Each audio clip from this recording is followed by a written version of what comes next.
The story starts in this chill city that gets straight up attacked by this monster called kaiju. The emergency kaiju alarm goes off all over the city, and people gotta hustle to safety spots. This thing is massive, wrecking everything in its path. So the defense force rolls up and starts blasting at it. This ain't the first time humanity's dealt with this crap. So peeps watching are waiting to see which division of the defense force gonna show up. And it's the 3rd division, and they swoop in ready to wreck that kaiju. One girl from the division comes in packing this huge cannon, and she uses its crazy power to straight up blast a hole through the kaiju, taking it out like a boss. After all that, our main dude Kafka is straight up amazed at the size of that monster. Body parts scattered everywhere. He tells his crew they're gonna be working overtime for a while. That's for sure. The nearby citizens cheer for the 3rd division, cause they finished their mission with no casualties. Kafka walks over, blown away by the crowd that gathered. While the heroes walk away from the defeated monster, Kafka heads towards it, because his job ain't done when the battle ends. Him and his crew do the dirty work that nobody cares about and nobody appreciates. They gotta take apart the defeated kaijus and dispose of them. Kafka does his thing, taking a sample of the monster and stashing it in a drone. Their job ain't flashy like fighting the beast, but it's a different kind of battle in its own way. That becomes crystal clear when Kafka spots someone messing with something they shouldn't, and it freaking explodes, hurting someone. Luckily, Kafka's dealt with injuries like that before, so he handles the situation. These dudes got a ton of work ahead of them, and Kafka's pissed that the bosses want them to clean up this massive mess in just 1 week. Just then, Kafka gets told he gotta go to a different area cause they short-staffed, and he's shocked cause they sending him to the intestines. Kafka gets dragged away, and the others start talking about how messed up the intestines are. Kafka arrives at the intestines and instantly loses his appetite, but he's a hard worker, so he pushes through the discomfort and gets the job done. That night, Kafka gets home dead tired, and he tries to get rid of the stench from work. He catches a news report about Division 3 and their captain named Mina. This girl's only 27, and she ain't just a captain. She's slayed hundreds of kaiju. Looking back shows that she and Kafka used to be tight, and she was all up in her feelings when they made a promise to kick kaiju's ass together. Now Mina's blowing up big time and everybody's talking about her being a top contender for commander of the defense force. Kafka's wondering how the hell he ended up on the flip side of things, but he ain't trying to dwell on it cause that shit's too damn depressing. He tells himself that cleanin' is a legit important gig that helps people. Plus, he gets to grub on his favorite foods and has an apartment he's cool with. Kafka figures that this should be enough, and just goes to sleep. The next morning, Kafka rolls up to work and gets introduced to this part-time student who's joining their crew. Dude's name's Ichikawa, and he's dead set on joining the defense force. Kafka's coworker points out that Kafka had the same dream as him, but Kafka straight up gave up and became a veteran at the cleaning company. Ichikawa's wondering why Kafka quit, so Kafka admits he realized his abilities had limits. Dude tried his best, but there's always someone who's better. Kafka tries to keep a positive mindset, but Ichikawa ain't playing. He straight up declares he ain't never gonna give up, no matter what, so he can't wrap his head around Kafka's logic. He don't even want to understand, so he just bounces to change his clothes. Everybody thought they'd be tight cause they shared the same dream, but Kafka's fuming cause he knows there ain't no way to answer the kid's question without looking like a miserable wreck. Kafka's forced to do some soul searching and wonders if quitting is really that damn bad. They all head to work and go over the plan for the day. They decide which parts they gotta keep for research and which ones they gotta straight up destroy. Ichikawa gets stuck with the intestines. Kafka's kinda stoked cause the kid's got a dope attitude. But then he realizes he's gotta deal with intestines again for the second damn day in a row. They say it's cause he's a pro at handling the shit. So Kafka swears he's gonna show everyone what he's made of. The boss calls out Kafka for all his damn complaints, but also gives props for being a hard-ass worker. If he passed the exam, he would have been a kick-ass defense force officer. Later, Kafka's happy as hell to see Ichikawa getting grossed out by the intestine mess. But he's dealing with the same nasty shit and trying not to puke. That's when Kafka notices the kid ain't brought much grub. Ichikawa gets all rude, saying he ain't hungry.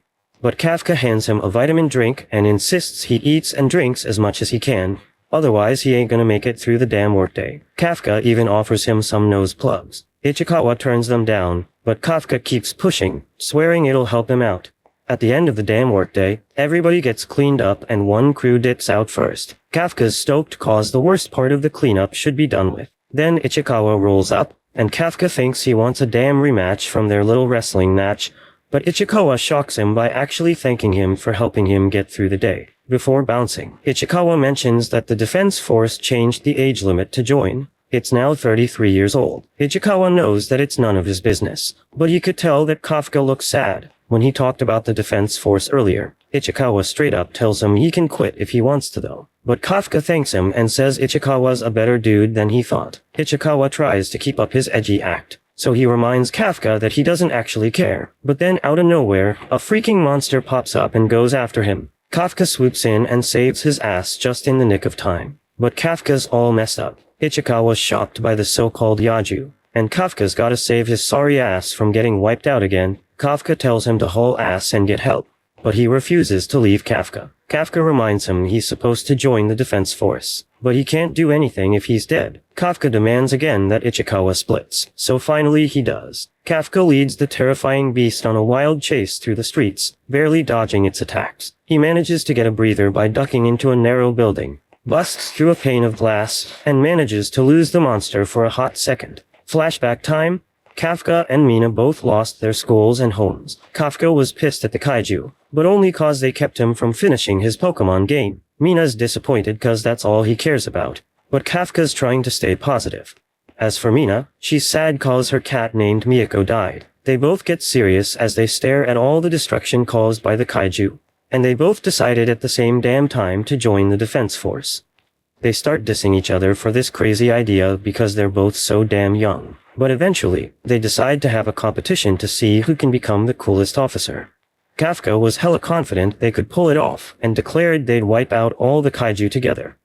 Back to the present, Kafka realizes shit ain't supposed to go down like this.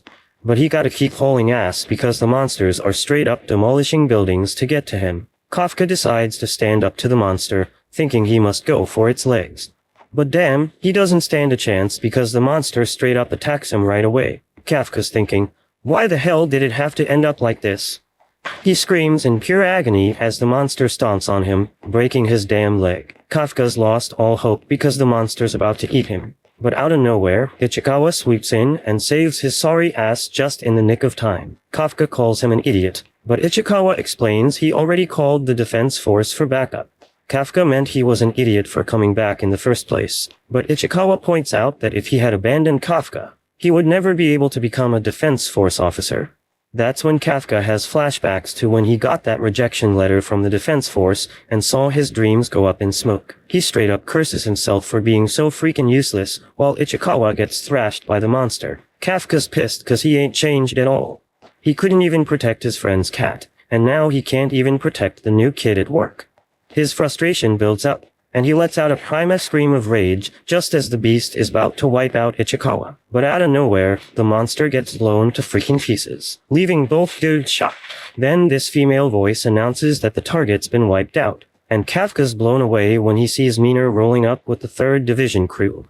She has her squad take care of the injured peeps, while she and the others go check for more monsters. They check on Kafka, but he's in rough shape and not responding. That night at Yokohama Hospital, Kafka's mind is blown by how fricking amazing Mina's become. She straight up obliterated that terrifying monster in an instant. Kafka realizes she's gone to a place he can never reach.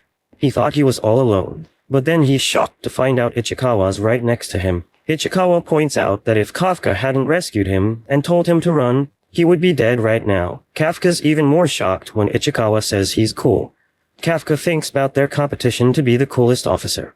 Ichikawa thinks Kafka should be an officer, but once again says it's up to him. Kafka snaps out of his negative mindset and straight up punches himself, wondering how long he was gonna keep looking the other way.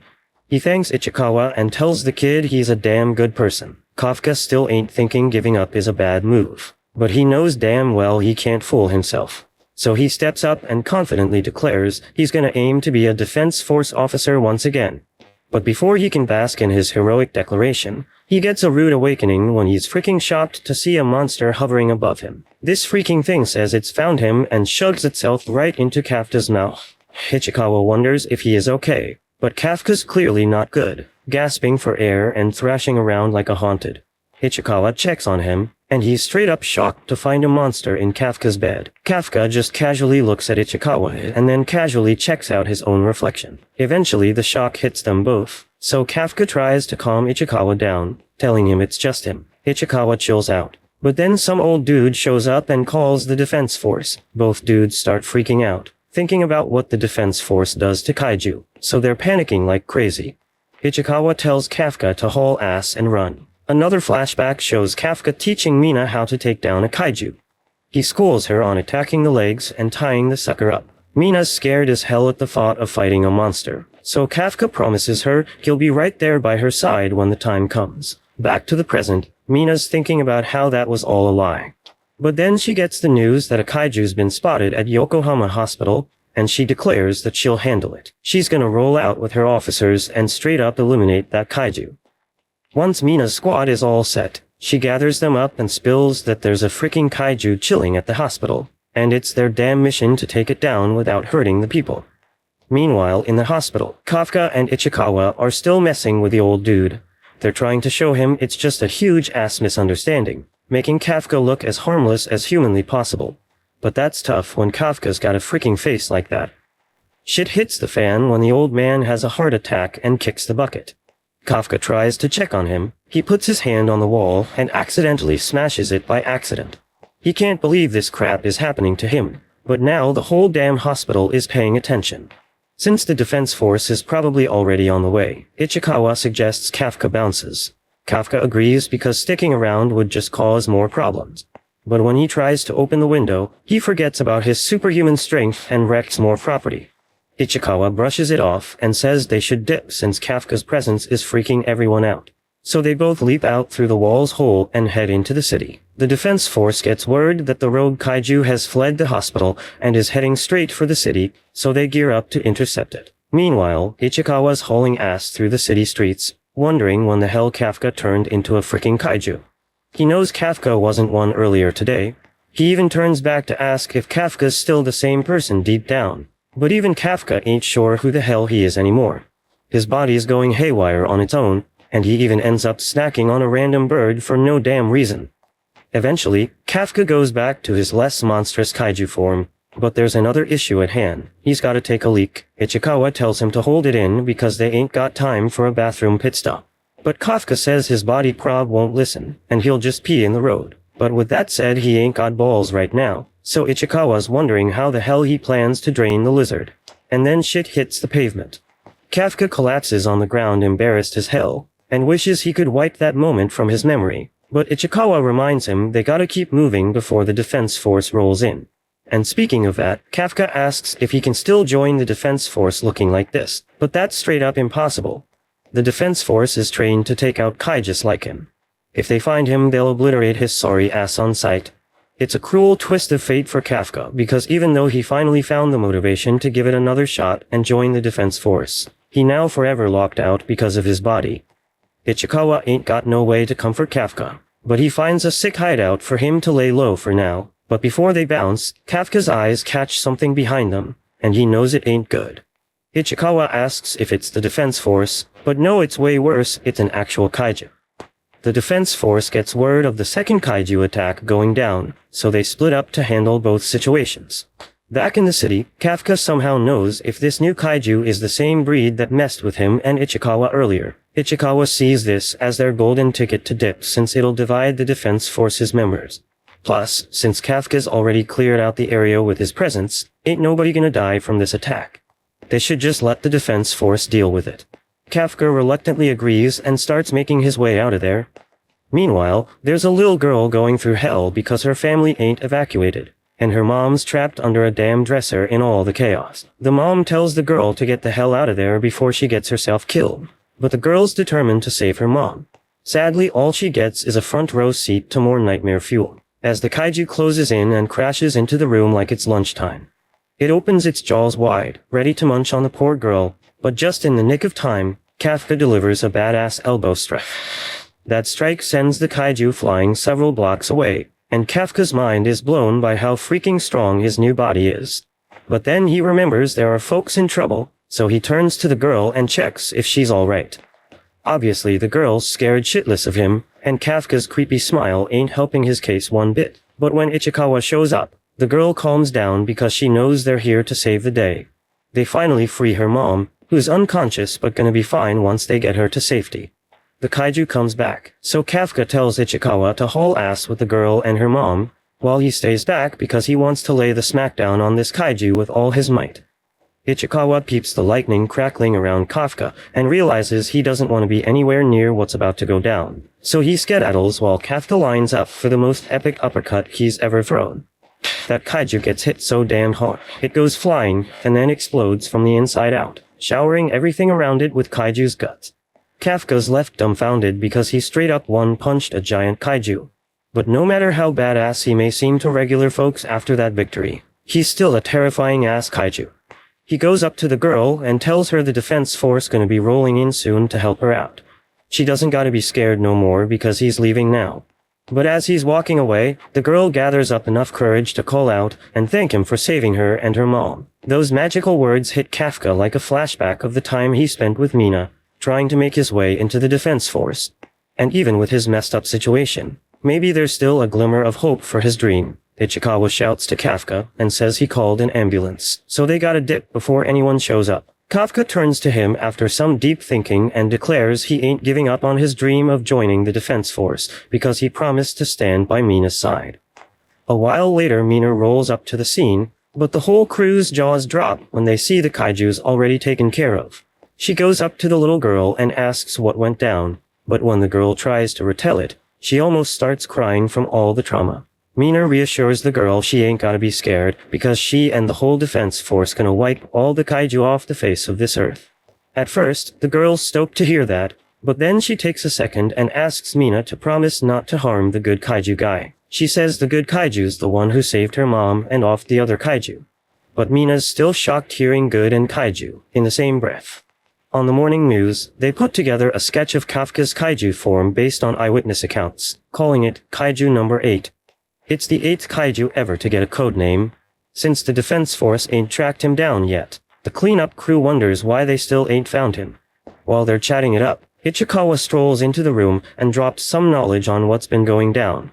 It's been 3 months since Kafka pulled off being the first kaiju to escape the defense force, so the officers are using a whole lot of defense budget to hunt him down. The shift lead tells Ichikawa that something came in the mail for both him and Kafka. Since Kafka already dipped out early to start work, he wants Ichikawa to bring his mail to him. The other dudes already know what the mail's all about because Kafka used to apply to the defense force every year, and every damn year he'd get rejected. So the team had to lift his spirits and cheer him up. Ichikawa checks out his results and damn, he's stoked to find out he passed that shit. So he dips to give Kafka his results too. But before he leaves, he takes a quick look at Kafka's results just to make sure he ain't gonna hand him a letter of disappointment. And when he peeps at it, he's all smiles and keeps on hustling. Looks like Kafka actually pulled through this time and passed the damn test. All the homies are hyped for him because they know how bad he wanted it. Ichikawa reaches Kafka and spills that he actually passed the first round of the exams this time. But when Kafka turns around while grubbing on his lunch, Ichikawa sees he's letting his kaiju form show. Kafka realized he was in kaiju mode and could have totally blown his cover if it was anyone other than Ichikawa. Now he tries to switch back to normal, but accidentally leaves his mouth unchanged. Ichikawa goes off on him, telling him how dangerous it is for him to get spotted because there are still news stories floating around about him. Both of them managed to dodge suspicion by claiming they bounced after the kaiju attack. But if Kafka keeps pulling this shit, he's gonna get exposed sooner or later. Ichikawa hands over his results, but while Kafka is still happy, he ain't nearly as ecstatic as Ichikawa thought he'd be. Mainly because Kafka always bombed the second stage of the test, so the real hard part is still ahead for him. While they're on that topic, Ichikawa asks if Kafka really plans on taking the exam looking the way he does. The first part was a breeze because it was just a written test. But the second part's gonna have officers all over the damn place, and they'd straight up wipe him if they found out about his body situation. But even with the risk, Kafka's dead set on taking the exam. In the past 3 months, he's been trying to find a way to fully turn back into a human, but luck ain't on his side. But with the age limit, this is his last shot to actually apply, so he's gotta take a chance.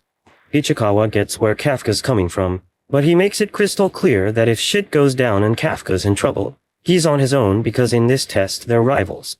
Kafka reaches down to grab his water bottle, but he struggles with the cap, accidentally transforms into his kaiju form and busts the bottle. Ichikawa takes back everything he just said and straight up tells Kafka to drop out of the exam because he's gonna end up 6 feet under.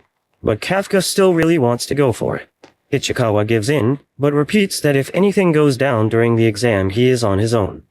Everyone else is about to roll up for work, so he tells Kafka to get his shit together with his transformation.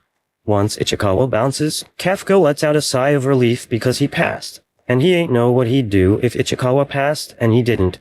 But now he gotta get ready for the damn test. On test day, Kafka and Ichikawa pull up in the parking lot of the defense force, and Ichikawa's mind is blown by the massive ass building in front of him. He'd been on a field trip to a base before, but this joint is on a whole nother level. Kafka explains they share this area with some special defense force garrison. So when shit goes down, both sides join forces to handle it real quick. In other words, if Kafka accidentally transforms here, he'd be dead in 1 second. Other test takers start showing up too, so Kafka ain't seeing the point in getting scared anymore.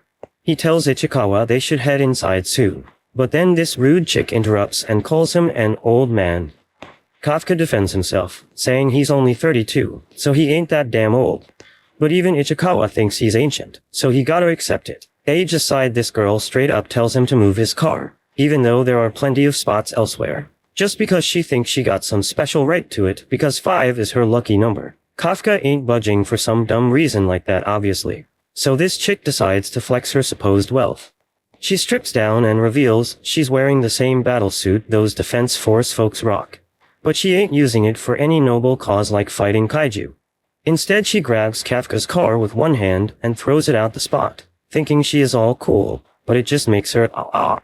But being a big shot apparently gives her the right to pull this kind of shit and get away with it. She introduces herself as Kikaru and boasts about how she kills kaiju for fun. And coincidentally, she finds it hella weird that Kafka smells like a kaiju.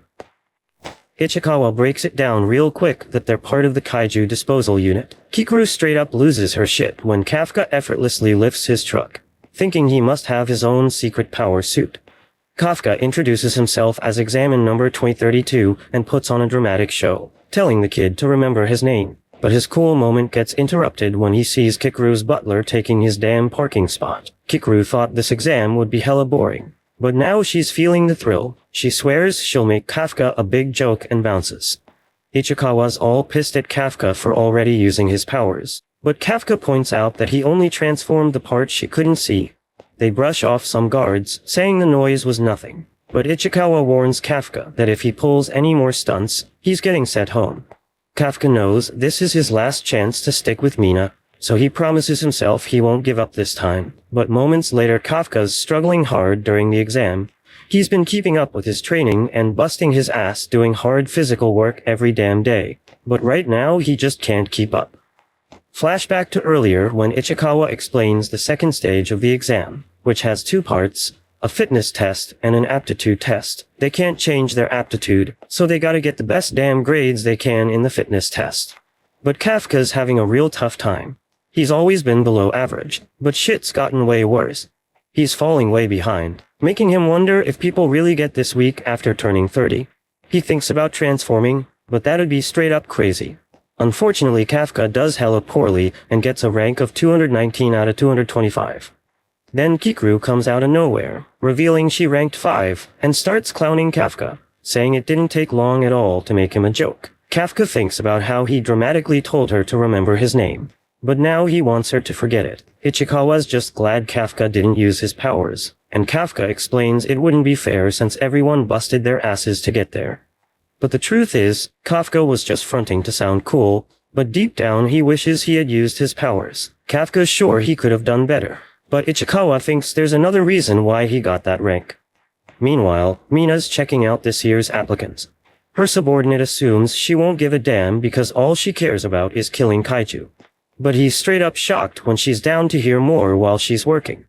The guy explains there's this dude named Izumo who caught his attention. He graduated top of his class and is the most promising one in this year's crew. Ichikawa noticed the dude as well, as he just ranked 2nd.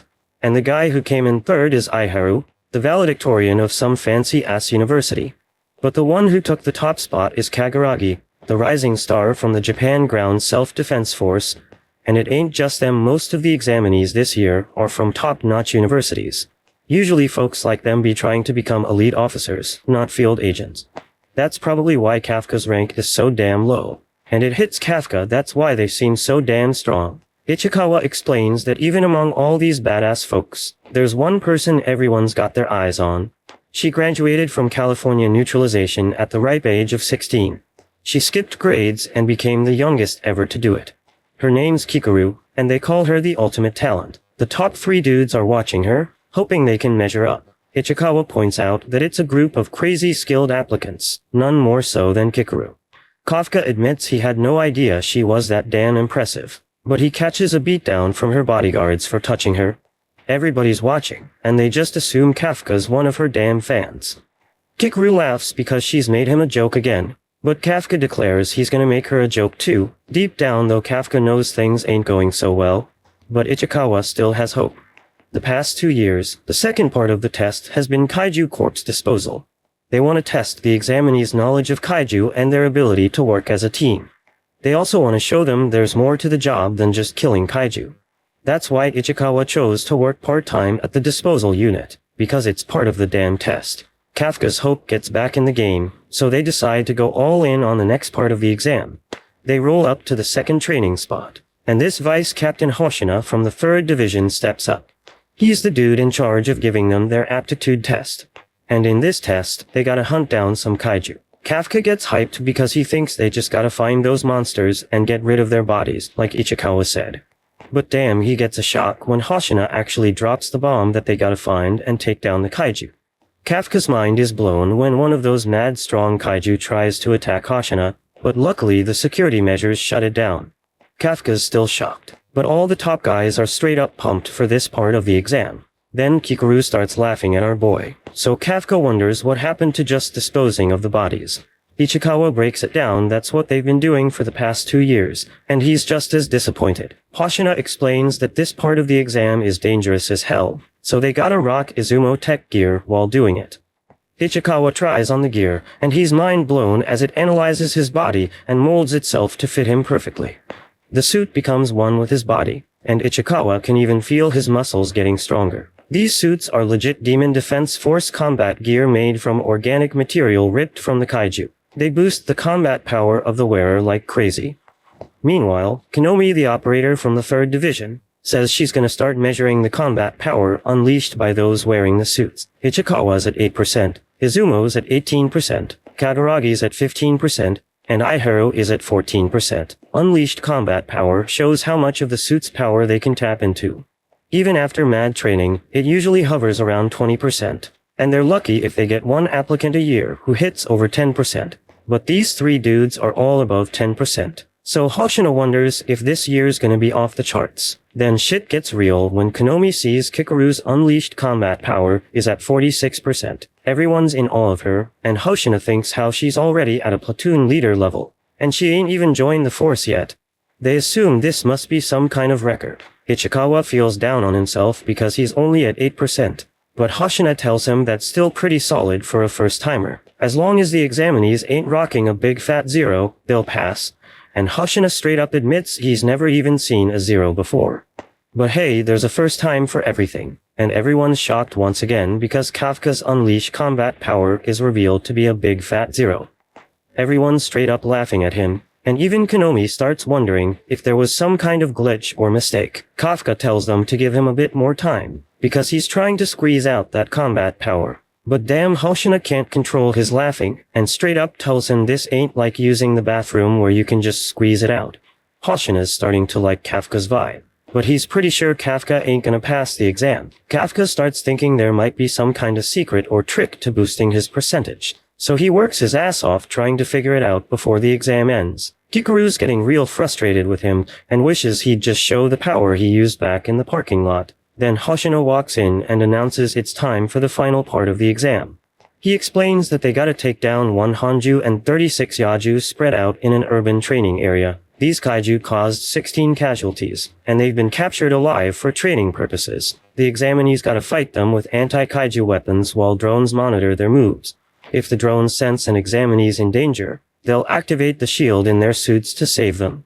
But that also means they fail the exam. This shit is crazy dangerous, so Hoshina can't guarantee they'll even survive. They gotta decide if they want to take part, and Hoshina kicks off the test.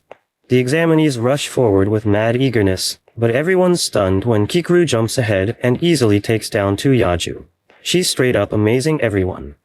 Kafka declares they need to push ahead, or they'll fall behind, but Ichikawa points out Kafka's the one holding them back. Kafka defends himself by saying the weapons are heavy as hell without the suit's help.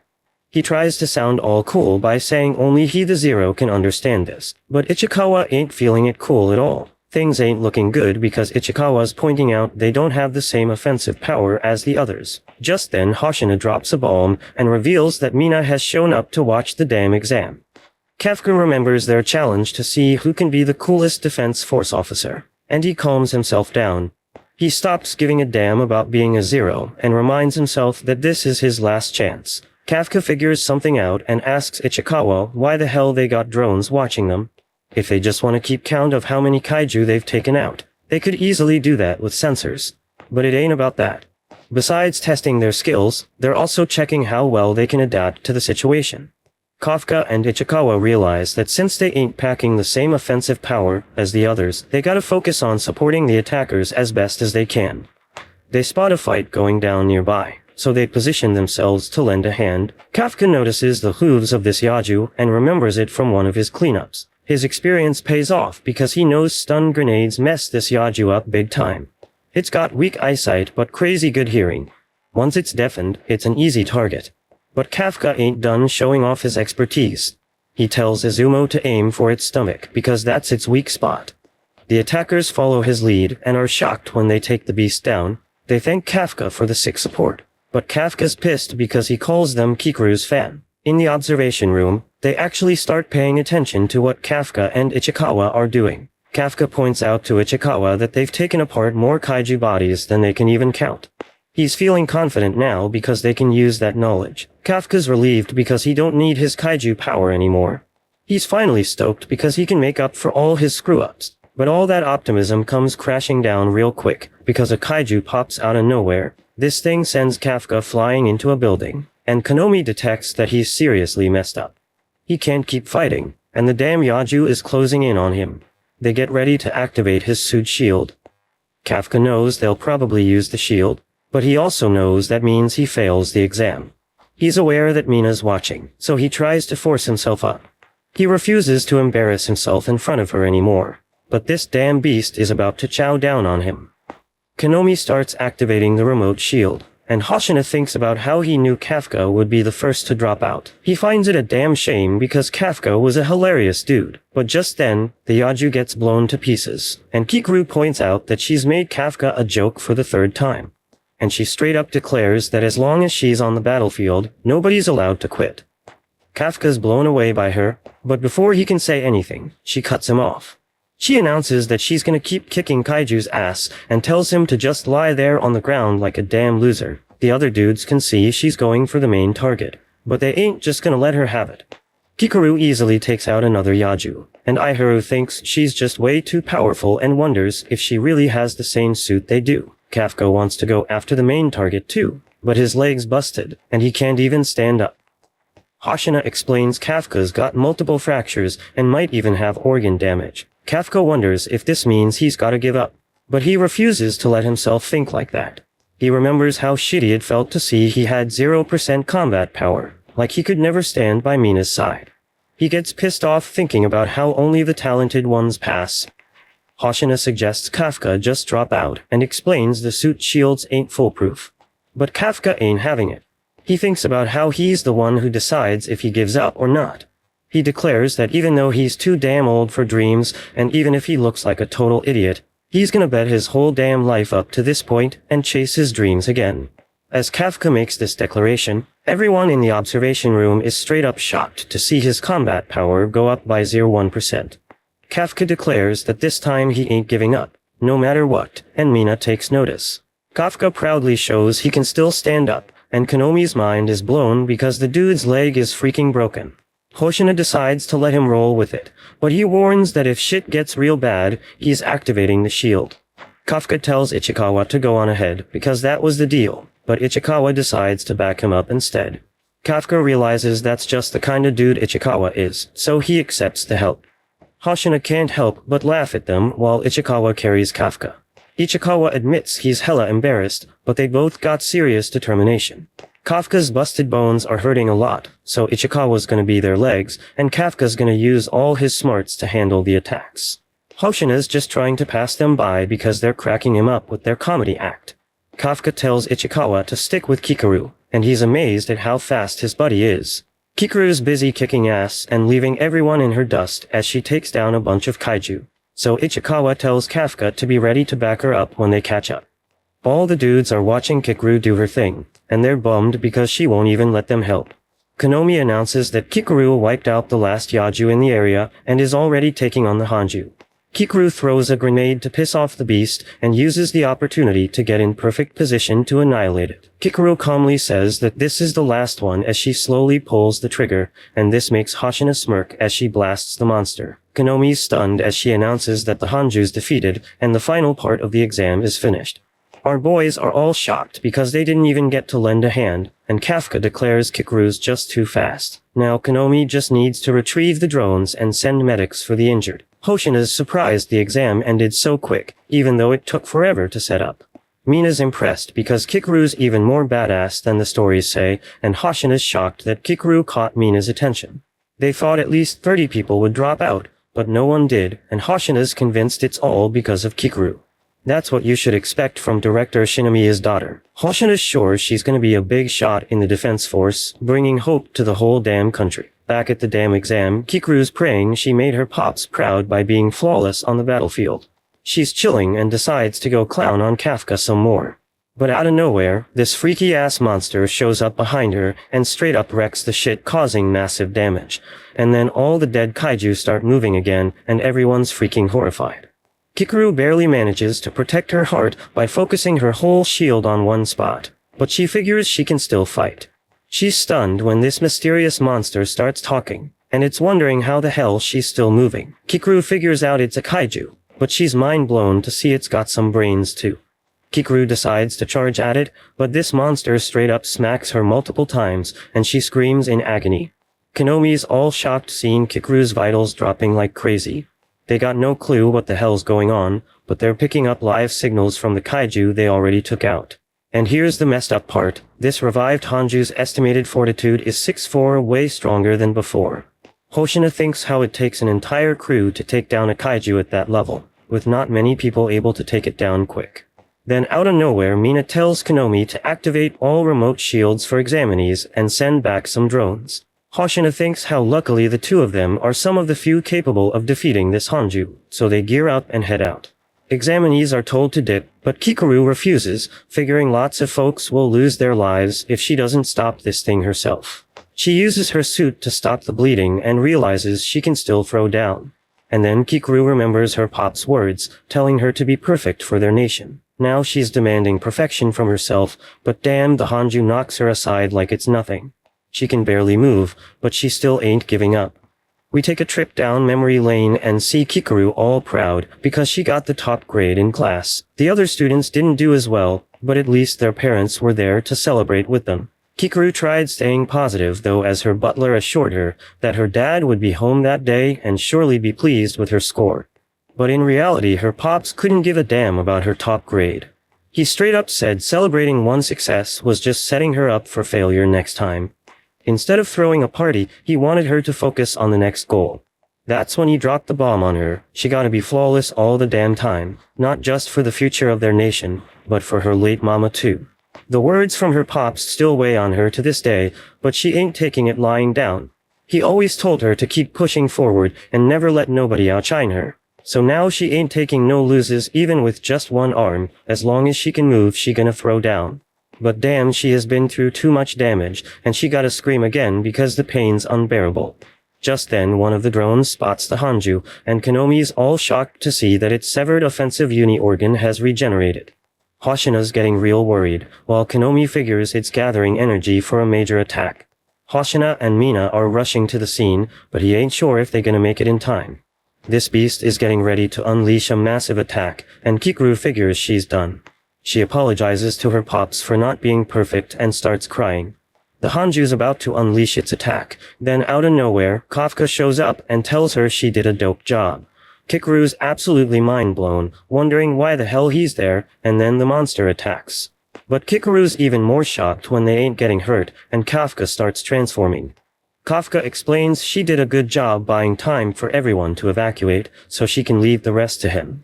Meanwhile, everyone's scrambling like crazy to evacuate. Kaguragi is using flares to organize the whole thing, which impressing Izumo. Let's take a look back a few moments ago, and we see Kafka and Ichikawa being told to get the hell out of there, not to go back because Kikaru's fighting the revived Hanju. Ichikawa's ready to bounce, but Kafka already vanished. Ichikawa's hoping Kafka ain't crazy enough to transform because he knows he'll get wiped out on the spot if he does. But as Ichikawa rushes to the scene, he realizes Kafka definitely got that crazy streak because he don't hesitate in these kind of situations. Going back to Kikaru, she's straight up mind blown by Kafka's transformation, and she can't wrap her head around how he turned into a kaiju.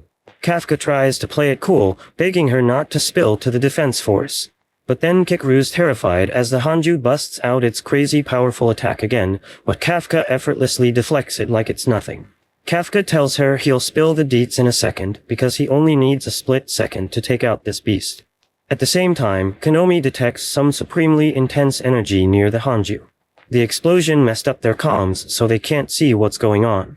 They got readings on its strength though, but Konomi straight up refuses to believe it's real. Supposedly this mystery beast got a strength rating of 9.8.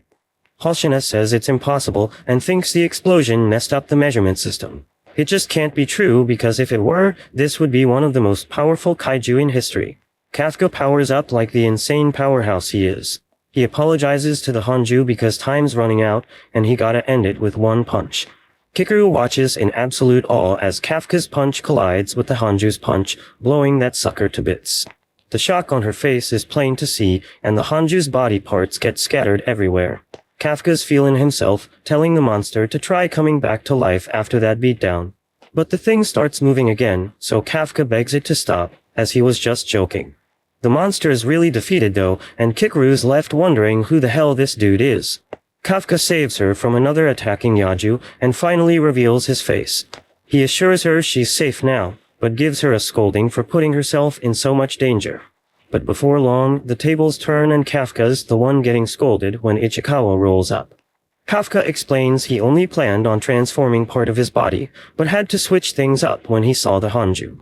Ichikawa keeps laying into him, but the argument ends when Kikaru passes out. Soon enough Mina and Hoshina show up at the scene, but they can't even fathom what could have caused that much damage to the Hanju. Just then Konomi reports that Kikaru, Ichikawa, and Kafka made it out, meaning the evacuation's all done and dusted. Hoshina admits that Kikaru is hella strong, but there ain't no way she could have straight up obliterated the Hanju like that. Mino points out that there's a bunch of stuff they don't understand, with the kaiju coming back to life in this massive blast area. Mina then orders an investigation unit to check out the area while she and Hoshina finish off the rest of the Yaju. Hoshina realizes this blast is similar to what they saw 3 months ago, and he wonders if there's some connection going on. Later we see Kafka back in another damn hospital. Ichikawa explains that Kikaru's getting treated with the best tech the defense force has to offer. Kafka reflects on the exam and how it reminded him just how damn hard it is to compete against super talented folks. It also reminded him that when you're chasing your dreams, there's always going to be someone out there who's beating you at the things you care about the most. But most importantly, it got him so hyped up that he couldn't even care. Kafka's glad he decided to take the exam again, and he thanks Ichikawa for giving him that push. Out of nowhere, Mina shows up surprising everyone. She just thanks them for taking care of Kikaru and disappears just as quick. Kafka almost calls out to her, but he holds back because it ain't the right time. He wants to wait till he becomes an officer to talk to her. He's more confident than ever that it's gonna happen, and he silently promises himself that she better watch him out. Nearby, Kikaru has a nightmare about not being perfect for her pops. She wakes up wondering if her dad's arrived, but it's just Hoshina. He explains that there were no casualties, and it's all thanks to her kicking the Hanju's ass. The shock on her face makes Hoshino wonder if she really was the one who took it down. Kikaru remembers what Kafka said, so she declares that she was the one who straight up eliminated the Hanju. That night, a news report breaks down what went down at the exam and reveals that while a bunch of folks got injured, nobody died. In some bathroom stall, we see the mysterious and smart-ass kaiju listening in. He's shocked and disappointed to hear that there were no damn fatalities at all. Just then the phone rings, and the monster reminds himself how to answer it. When he picks up, the voice on the other end tells him to get back to work. This monster transforms and puts on his uniform, and shockingly we see that he's a new member of Kafka's disposal unit. Everyone's hoping Kafka and Ichikawa are alright after the exam incident, and this new guy ominously hides his transformation. A while later, Kafka's straight up freaking out about the exam, and he's putting the blame on Ichikawa because he's the one who convinced him to sign up again. But Kafka ain't got time to be anxious no more because the boss rolls in and says both Ichikawa and Kafka got mail. Kafka knows this is his last shot and having a chance to stand next to Mina. So he pulls out the paper all nervous like to see his results. On the day of the entrance ceremony, Izumo steps up to Kaguragi to give him props and congratulate him on passing. But Izumo was pretty damn sure Kaguragi would pass anyway, so it ain't a surprise to see him there. Honestly, the people who passed are exactly what he expected, but he doesn't see Kafka anywhere. Kaguragi asks if Izumo wanted Kafka to pass, but it ain't exactly that Izumo just finds him interesting. Right then, Kikaru shows up, and she's all boasting about her epic victory during the test. And she got every right to because she's actually the best fighter here. Before meeting her, both Kaguragi and Izumo thought they'd be fighting for the top spot. But now Izumo thinks they're stuck battling for second place. Kaguragi fires back saying he scored the highest in the physical fitness test, so he'll keep aiming for number 1 even if Izumo wants to quit. In another part of the hall, Ichikawa bumps into another one of the successful candidates, and the dude recognizes him from the exam, but can't remember his name. Ichikawa reintroduces himself, and the guy does the same, saying he's called Ihiro Furuhashi, but he wants them to be on a first-name basis, so he tells Ichikawa to call him Rino, and in return he wants to be called Ihiro. Now that they're all acquainted, Ihiro asks what went down with Kafka, and if he somehow flunked the test. But it seems like the situation's a bit more complicated than that. Right then, an announcement is made that Mina's rolling in, so everyone shuts up as she walks in. Once Mina takes the stage, the induction ceremony is about to begin officially, so Kikaru is asked to step up and speak on behalf of the new class. As Kikaru steps up on stage, Mina hands the class roster and welcomes them to the Defense Force. She also gives a special shout-out to Kikaru for helping out after the exam incident, because thanks to her, there were no casualties at all. Kikaru feels a bit guilty about getting all that praise from Mina, but she ain't the one who took down that kaiju. Kafka should be the one hearing these words right now, so why isn't he here? The dude not only saved her life, but also looked out for her like she was a little kid, and she feeling a bit embarrassed about it. But looks like she doesn't gotta worry about that because Kafka sneaks into the room all sheepish like rocking his fresh Defense Force uniform a moment later. A bunch of people stoked to see him, but they need some context to know how he managed not to fail. Truth is he straight up bombed the exam. He had the lowest score in the fitness test and 0 attitude for the suits, so it was a clear failing grade. Ain't nobody disputing that evaluation, and even though Mina wants to have Kafka's back, she knows she can't play favorites like that. But Hoshina's ready to give Kafka all the special treatment in the world. Dude says he'll take him under his wing. He justifies it by saying that Kafka's scores might be trash, but in the practical part of the test, he was spot on in identifying the weak points of the kaiju and prioritizing helping the whole kaiju extermination effort instead of just racking up his own kills. Ain't many people with those skills, but the reason Hoshino wants Kafka on board is because he thinks the dude's funny. Hoshino wasn't sure if Kafka would ever meet the requirements to become a full officer, but for now he wants to keep him as a cadet in his platoon. Mina breaks it down for everyone that Kafka ain't a full officer yet, so she has him sit out the induction ceremony. But that still means he passed. Now that that's settled, Hoshina steps up and asks Mina to say a few words to the new officers.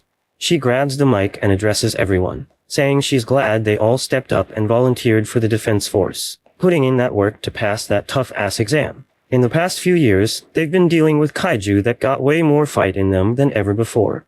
Plus, they gotta worry about weird incidents where the kaiju might come back to life. Missions about to get more dangerous than ever. And some folks might not make it out alive. Ain't no guarantees, so she wants them all to trust their lives to her. Through all them risky-ass missions, she promises she'll be right there, standing at the front, acting as both the shield and spear of the team. Kafka is mad moved by the speech, and he straight up blurts out that he'll make sure he stands by Mina's side too. Everyone's jaws drop because Kafka had the guts to talk to the captain like that. But Mina's actually happy as hell because Kafka ain't forgotten his promise, but she's still the captain. So she decides to teach Kafka a lesson for speaking out of turn and orders him to do 100 push-ups. Hoshina, as always, finds the whole thing hilarious and ain't regretting his decision to bring Kafka on board even a bit. But being funny ain't the only reason Hoshina wanted to recruit Kafka. When the kaiju started coming back to life, they suddenly caught signals of a 9-8 fortitude kaiju showing up. Hoshina thinks it's probably a glitch, but at the same time, they lost the vital signs of one of the examinees.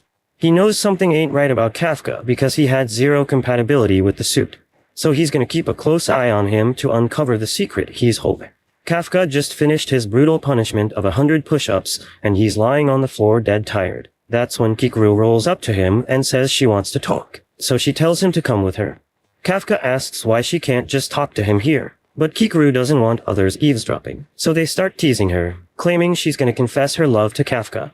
Kafka actually falls for it, but Kikaru shuts it down and kicks him right in the face while Ichikawa watches with disapproval all over his face. Later, the three of them chill in an empty diner.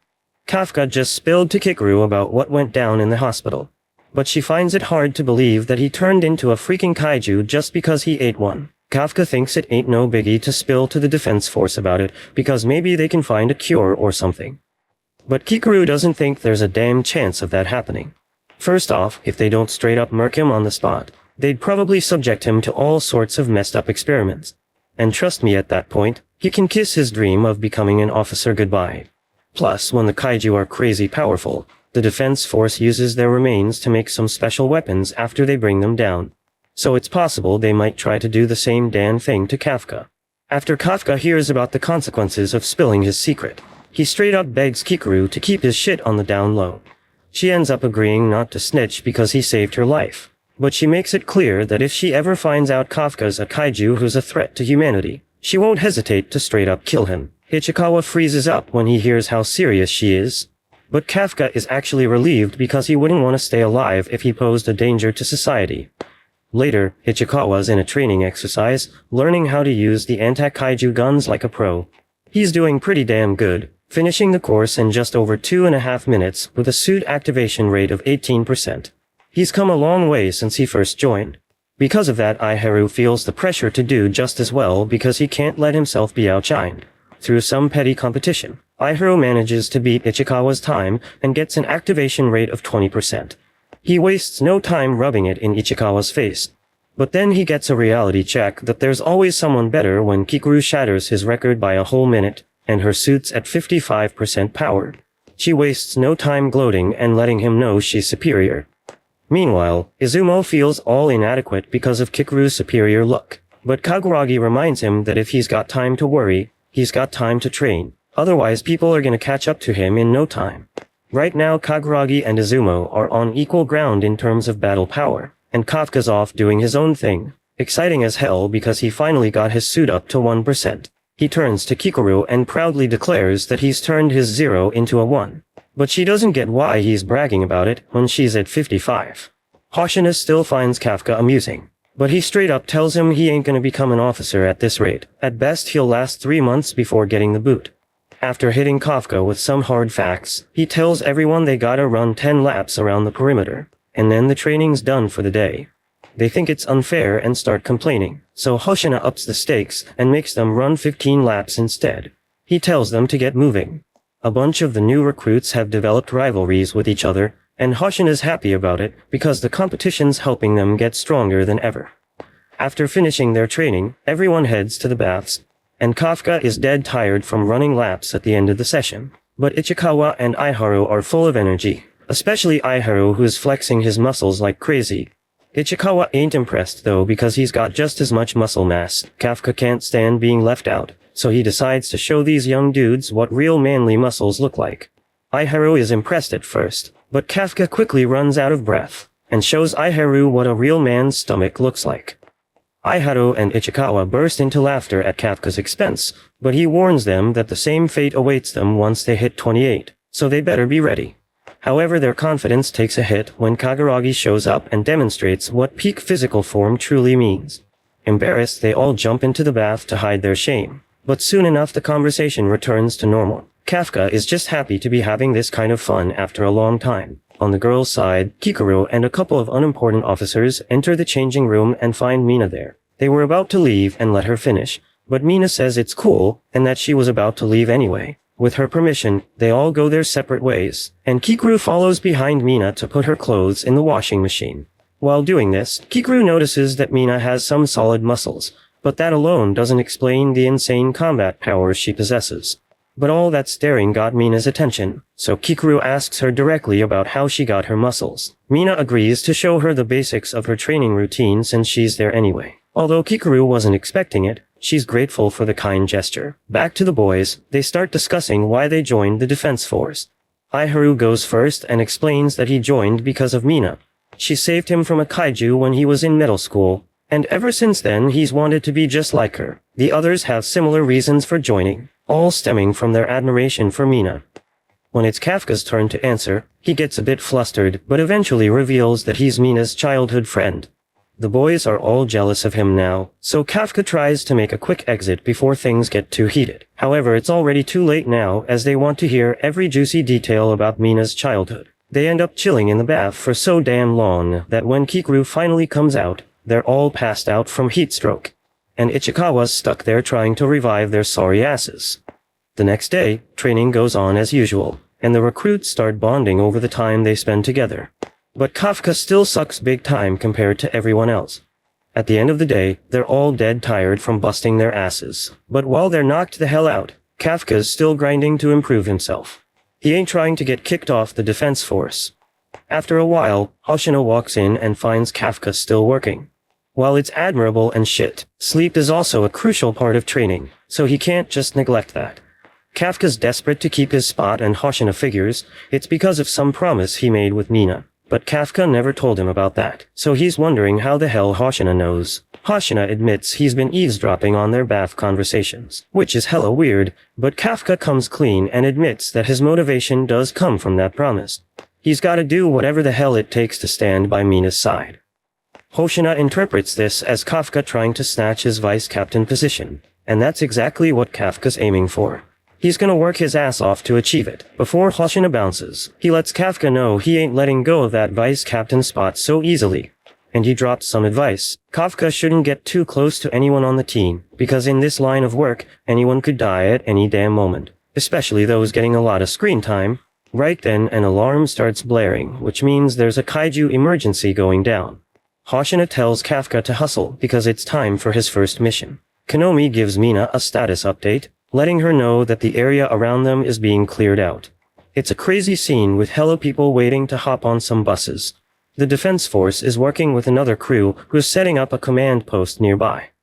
As for that Hanju that popped up, it came from underground and it's gotten even bigger, and more of those Yaju things started showing up too. Mina ain't playing around though. She decides she's gonna handle that Hanju herself and finds a spot to snipe from. Mina gives everyone some good luck vibes and they head out. Hoshino declared it was time to hunt some kaiju, and Ichikawa's trying to wrap his head around the fact that this is their first mission. Kikuru's staring at Kafka. Can't believe he's kaiju number 8. She's dead serious about hoping he doesn't let her down. But of course the dude's about to throw up. Somewhere else, we get a scary-ass look at that massive Hanju and the evacuation shelter. Kafka and the rest of the Hoshino platoon gather at the neutralization area, and Kafka's getting his first glimpse of that giant monster. Hoshino explains that Mina's crew will handle that Hanju, but the problem is it's popping out a shitload of Yaju. Their job is to make sure those Yaju don't escape the neutralization area. Since they're new recruits, they gotta hold down the rear. But that also means they're the last line of defense. Ain't nobody got questions because they're all focused on the mission. So Hoshino gets them ready to roll. He declared no matter how good their training scores, that won't save a single life out here. It's time to show what they're made of in the real battlefield. The guys show their solidarity as they get hyped, and Hoshino tells them to have a blast out there. Civilian evacuation is done, and Mina's just 8 minutes away from her position. Kafka hits up Ichikawa and straight up says he gotta prove himself on this mission. He's thinking about how Hoshina straight up told him he won't make it 3 months at this rate, and Kafka's scared he won't get another chance to show what he's made of. Dude's feeling mad nervous, but for some reason, he's also hella excited. He can't even explain why, but Ichikawa realizes this is the job Kafka always dreamed of. So they both swear to make this first mission a banger, and they hear that the first batch of Yaju just rolled into their area. Everybody's locked and loaded, so they all jump off the roof like freaking superheroes. Kafka's all confident, shouting that this mission's gonna be a success. But he's the only one taking his sweet time climbing down the side of the building. Meanwhile, Mina rolls up to her sniper spot. Another crew's told to lure the Hanju elsewhere, so they start letting it rain on that big-ass monster.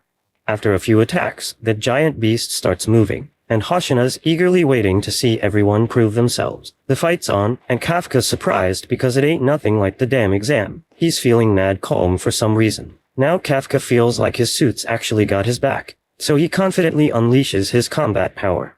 But damn, he gets straight up wrecked by a Yaju. His combat power is still sitting at a pathetic 1%, so Kikru schools him, saying he's way too far up front and should chill in the rear. Some vets are hella annoyed they gotta fight alongside the rookies. They wish these newbies would just get the hell out of their way and hide somewhere. The veterans decide to play it safe and wait for the front lines to figure out the weak spots of those damn Yaju. But they're all shocked when Kikru starts taking down those monsters like a freaking pro. She ain't about to sit around and wait, so she goes ham attacking anything that looks like a weak spot. Kikru wipes out a bunch of Yaju, leaving the veterans in awe because rookies ain't usually packing that kind of power. Kikru blushes when Kafka gives her props, saying she did a damn good job. But she gets all annoyed when her suit detects her heart rate shooting up. Meanwhile, the rest of the crew's working together to take down a Yaju. But Aiharu is straight up shocked when he sees Ichikawa taking one out all by himself. Ichikawa breaks it down that he swapped out the burst rounds in his rifle for freeze rounds. He wants to slow the damn Yaju down while he fights. It's a better fit for his style, and Ichikawa's confident that once he gets the hang of it, he'll be an even better kaiju hunter. But that ain't enough for him. Ichikawa's thinking about getting even stronger, so Kafka won't ever have to transform again. The other top dogs in the crew show off their skills too, taking out a bunch of Yaju. The rest of the squad can't believe how strong the newbies are. Even the leaders didn't know they had it in them. Kaguragi and Izumo start competing to see who can eliminate more kaiju, and one of the platoon leaders straight up goes into cougar mode as she drools over them. Hoshina informed her that the average unleashed combat power of the new recruits is higher than most years. There are a few standouts at the top, and they're pushing everyone else to step up their game. Reports keep coming in about Yaju getting wiped out, and Kafka's shocked to find out that Ichikawa and Aiharu are pushing forward too. Kafka starts feeling down, thinking he's holding everyone back when they're working so hard. He wonders if there's anything he can do, but then it hits him. The veterans wanted to wait and find out the weak spots of the Yaju. Kafka takes a look at one of the dead Yaju and decides he's gonna fight in his own way. The others are straight up shocked when they see Kafka messing with the corpse. He's knee-deep in that shit, and he realizes that even at just 1%, the suit makes it easy to tear apart a kaiju body. That shit's so useful. He's thinking they should hook up the cleaning industry with these suits. Kafka figures out the structure of the kaiju, but the core ain't where it's normally at in a fungal-type monster. He starts searching around, and damn, he's shocked when he finds it. He lets Hoshina know that the core of the Yaju is at the base of its neck. Kafka even spills on the best way to attack it for those with weaker attack power. But here's the real kicker. Kafka discovers that these Yaju have reproductive organs. Those white bumpy things on their rear. Yeah, if they ain't destroyed, the dead bodies could pop out new kaiju. Hoshina's mind is blown by Kafka's findings, and he tells Kanamito to spread the word. Hoshina gives Kafka props once again, and Kafka can't believe he's actually helping out the defense force. Kafka rushes off to take care of the defeated kaiju's bodies, swearing he'll do whatever it takes to be by Mina's side. But then he freezes as a massive explosion goes off. Hoshina fills him in that the main attack on the Hanju has started. They've lured the Hanju to the target zone, and the other squads are keeping it in place with suppressive fire. Mina busts out her mega weapon and gets ready to unleash hell. With everyone at a safe distance, Mina gets the green light to fire. Mina's thinking about her competition with Kafka to be the coolest officer, and she's ready to show him how far she's come. The crazy amount of power she unleashes causes the ground beneath her feet to crumble. Her suit announces that Mina's combat power is at an incredible 96%. Hoshina watches her and hopes Kafka's paying close attention too. Mina lets loose with her weapon, and that insanely powerful attack straight up obliterates the massive Hanju. Hoshino wanted Kafka to see the raw power of the person he's trying to stand beside. With the Hanju's core exposed, Mina loads another round into her weapon. She fires again, wrecking even more of the Hanju, and Konomi announces that its vitals are gone. That thing crumbles to the ground, and Konomi's a bit surprised when Mina loads a third round. Mina fires away once more, and Konomi says the Hanju ain't moving anymore. Everyone's blown away, but they're all shocked when Mina loads a fourth round into her weapon.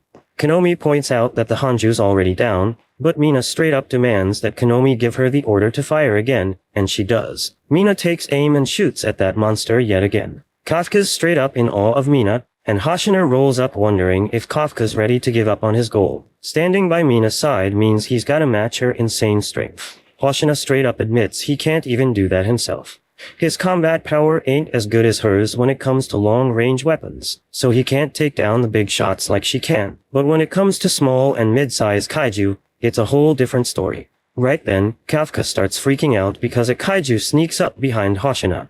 But it's a chance for Hoshino to flex that power he was talking about. With just a tiny move, Hoshino slices that Yaju into pieces and boldly claims he's better than Mina when it comes to monsters of that size.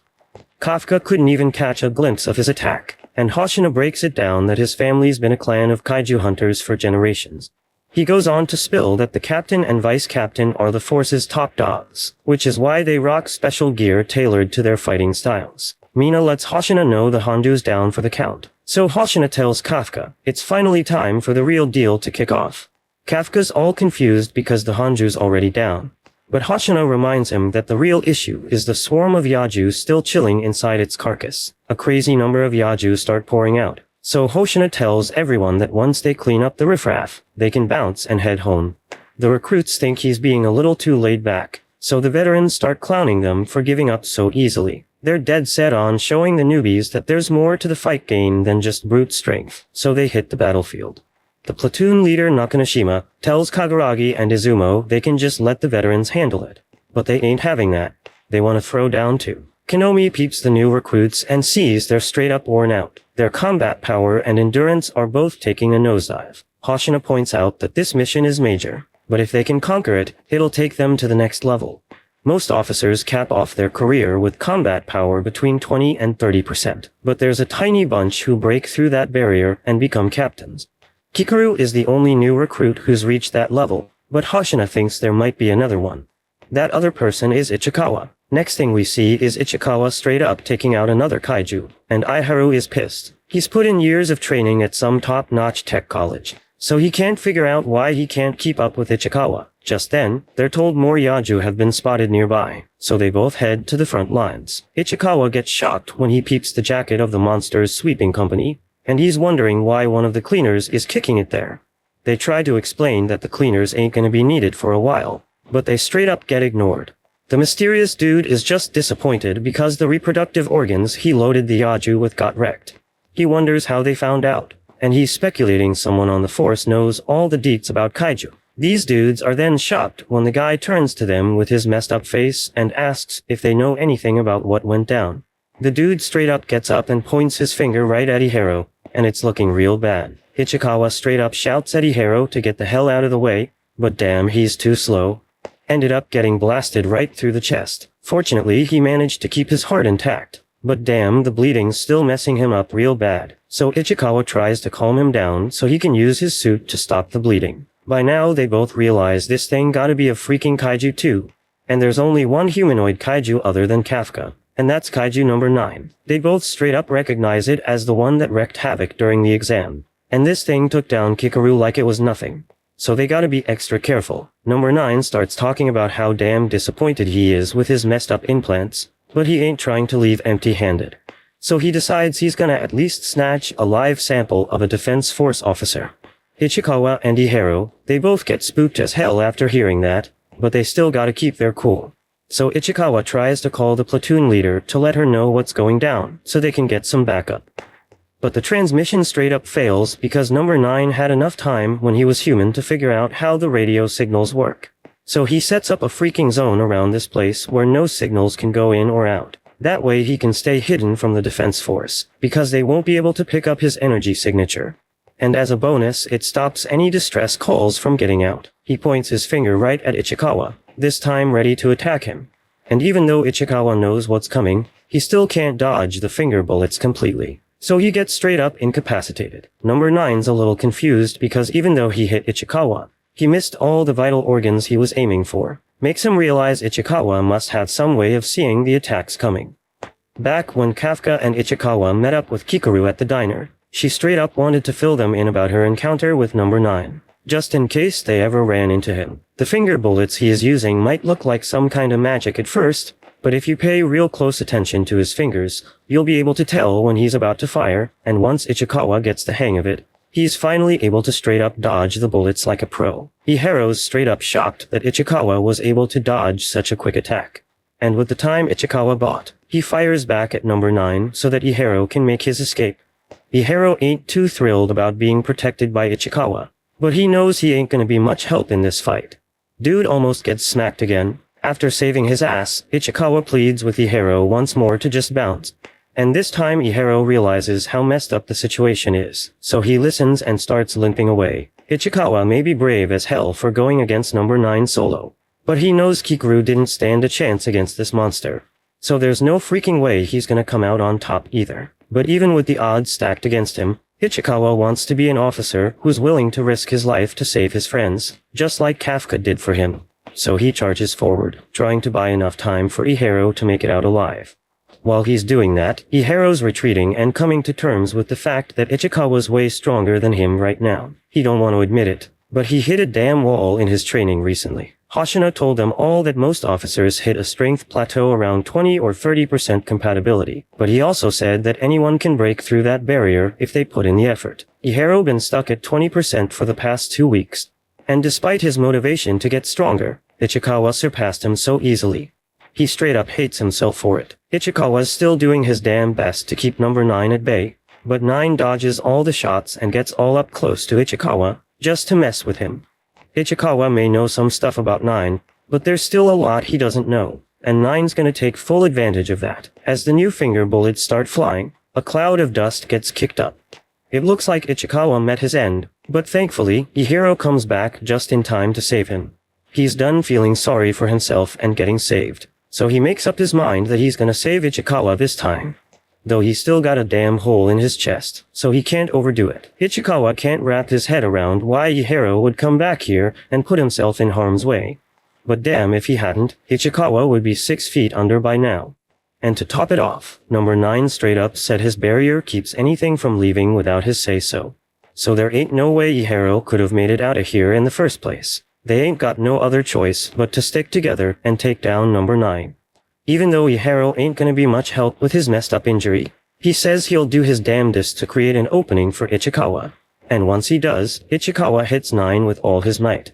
They both agree on the plan, so Ichikawa charges forward while Ihero gets low and provides cover fire. The bullets they're firing are some special conductor type, so they work damn well in restraining 9. But since 9 sees Ihero as a major pain in the ass, he goes after him first.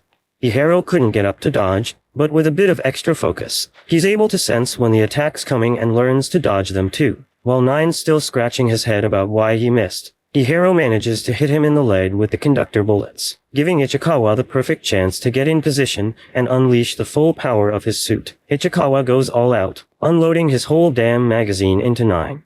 But when the dust settles, he's horrified to find out not a single bullet actually hit the mark. 9 built himself a damn wall of corpses for protection, and now that Ichikawa's run out of bullets, there ain't nothing he can do to stop 9 from turning him into strainer with those finger bullets. Meanwhile, outside the barrier, Hoshina just got word that they lost communication with Ihero and Ichikawa, and their vital signs ain't showing up either, so there may be cause to worry.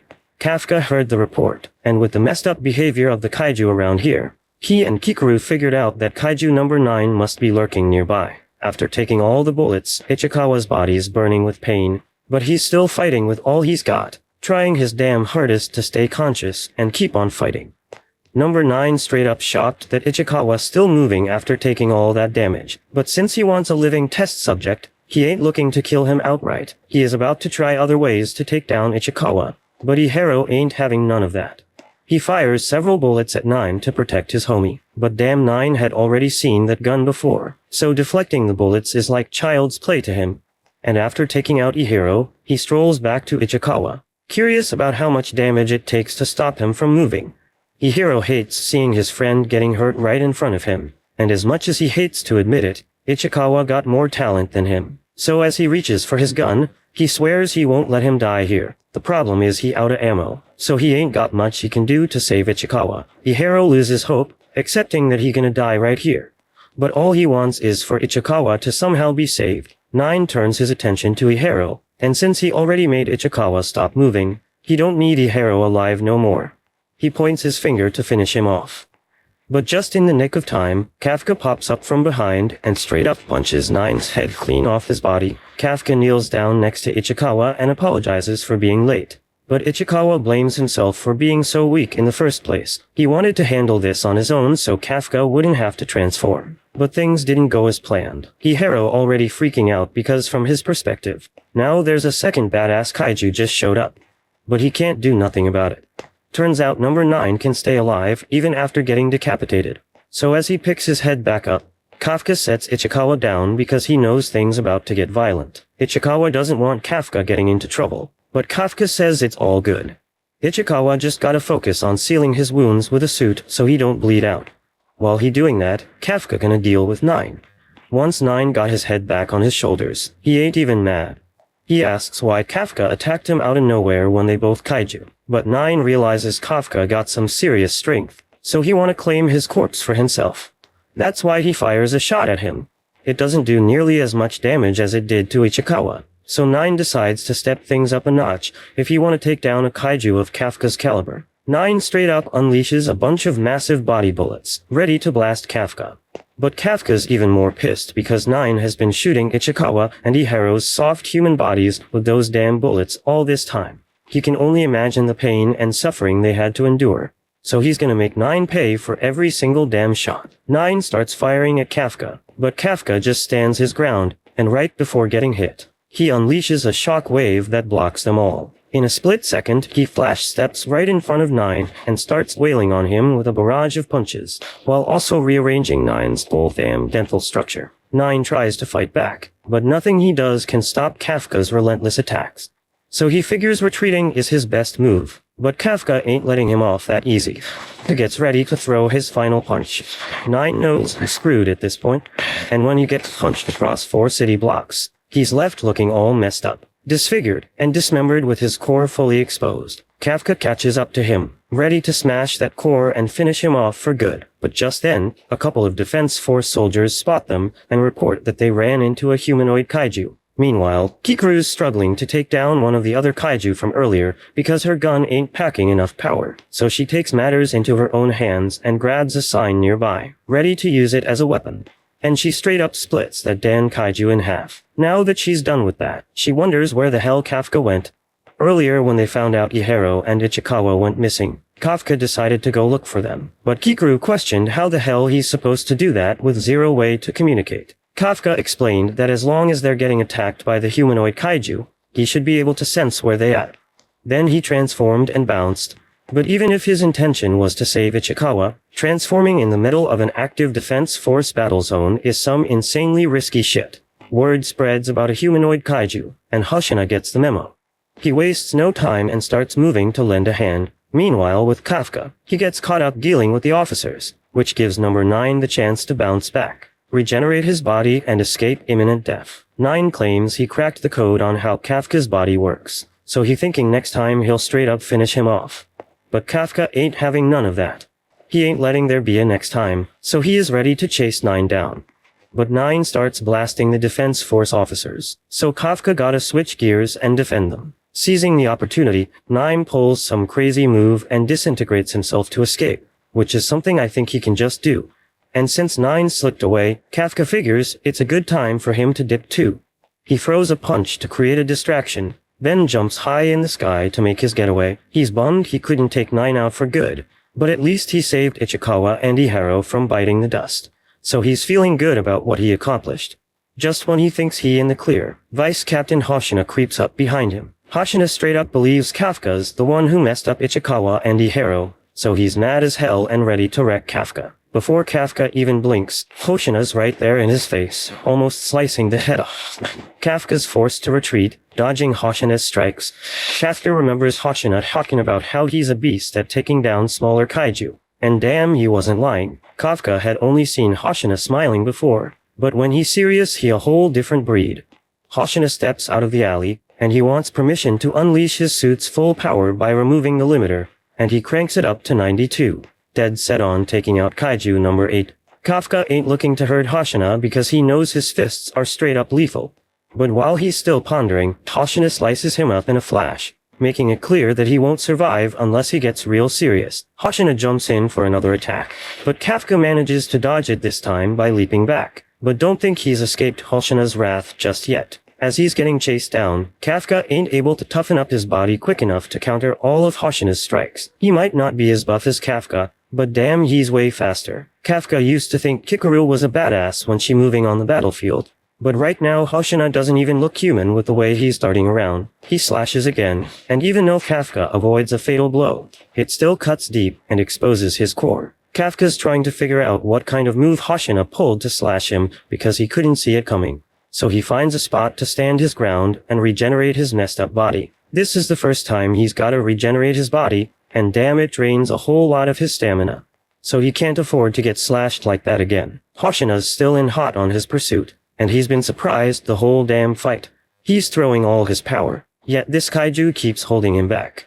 That must mean this kaiju's at least a fortitude 8.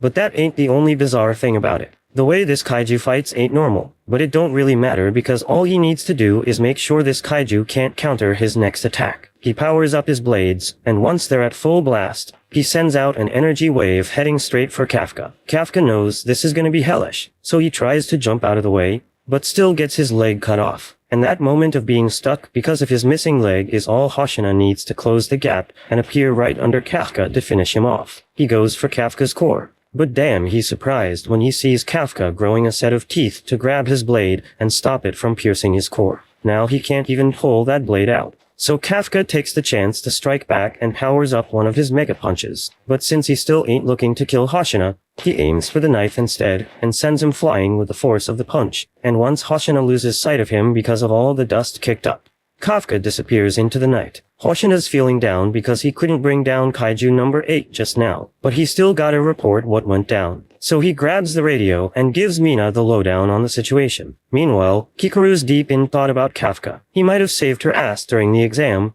but can she really trust him when he's a kaiju? Just then, Kafka shows up after reverting back to his human form, and Kikaru's true feelings for him are written all over her excited face. Kafka apologizes for acting so reckless because he knows she must have been worried sick. He's running low on energy after all that regenerating he had to do to recover from the fight with Hoshina.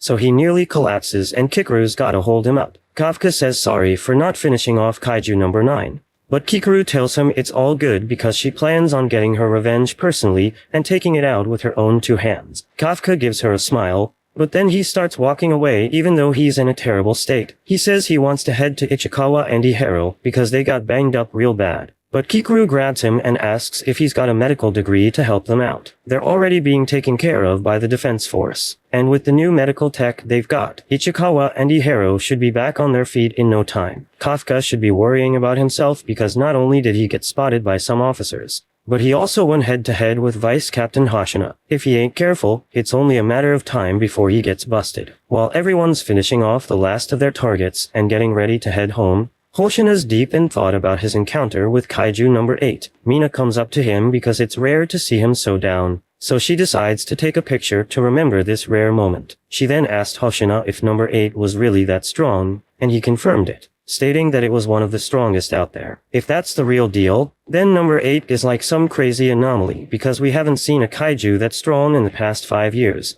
It's lucky as hell that it hasn't caused any casualties yet. It doesn't seem like the type to just randomly attack people, and that's exactly why Hoshina found their fight so damn weird. It had the chance to throw down a punch, but it decided to go for the knife instead. And the whole damn brawl felt more like Hoshina was fighting with a regular human, not a damn kaiju. Mina tells Hoshina to take a damn break, because he must be worn the hell out from the fight. She'll handle things from here, and when it comes to number 8, It doesn't matter what kind of kaiju it is or how it acted all strange. Their job is to neutralize any damn kaiju that comes their way. Right then, Hoshina and Mina get a report from one of the platoon leaders. They just finished talking to Ichikawa and Ihiro. Turns out the kaiju that messed them up is the same one from the exam.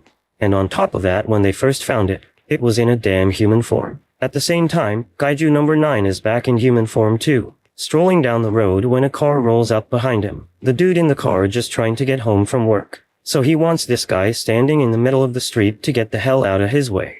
9 raises his finger, like he's about to blast this annoying human with his finger bullets. But then he changes his mind and walks past him instead. The guy in the car starts freaking the hell out, and things go from bad to worse because when he turns around, he sees 9 transforming to make his head all huge, and then the dude gets straight up eaten alive.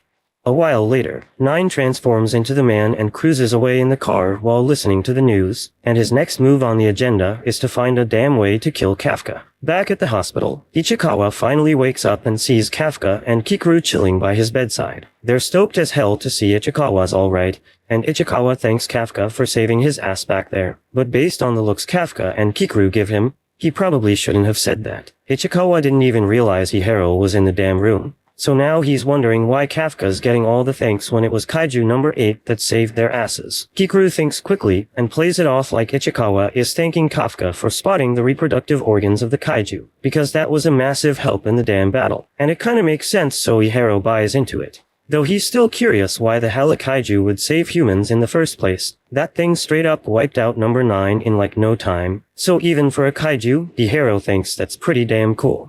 But he can't figure out why Kafka's blushing after hearing him say that. Once Ichikawa and Ihiro finally get discharged from the hospital, they're freaking shocked to find out the whole damn team threw them a surprise party. The party's to celebrate everyone's first successful mission. So they all waited for the 2 of them to come back so they could be a part of it. And now that everyone's here, Kafka shouts to kick off the damn party. But he wasn't expecting what went down next. They whip out the finest A6 Wagyu beef in the whole damn world. It's because the chef ain't serving nothing less for someone like Izumo. Izumo starts complaining because he remembers telling the chef not to go overboard.